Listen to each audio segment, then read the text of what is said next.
natin para sa lagay ng ating panahon ngayong umaga po ng March 23,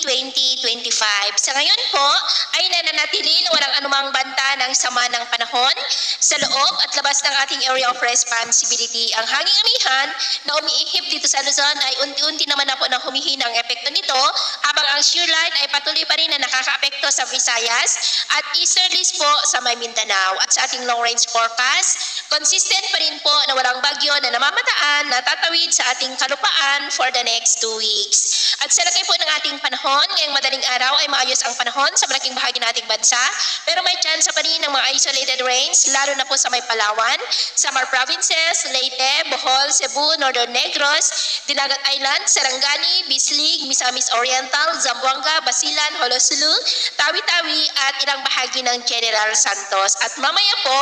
ay sisikat ang araw sa malaking bahagi ng ating bansa, pero may chance pa rin ng mga cloudy skies with isolated rains, lalo na po sa may Southern Palawan, Samar Provinces, Leyte, Bohol, Cebu, Cadiz, Dinagat Islands, Siargao, Sarangani at Sulu Archipelago. At mamayang hapon po,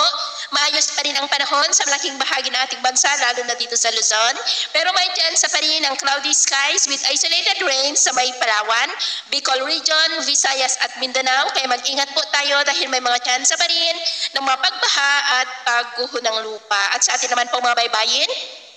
dahil po sa shear line ay maalon ngayon sa mga baybayin ng Northern Seaboard ng Camarines Provinces, silangang baybayin ng Catanduanes at Sorsogon, maging po sa mga seaboard ng Northern Samar at Eastern Samar, ng mga alon dyan ay posible po na aabot hanggang sa 2 to 3 meters height. Kaya hanggat maaari ay iwasan na po muna natin ang papalaot dyan sa mga may kulay pula para po mas makaiwas sa mga sakunang pangkaraniwan.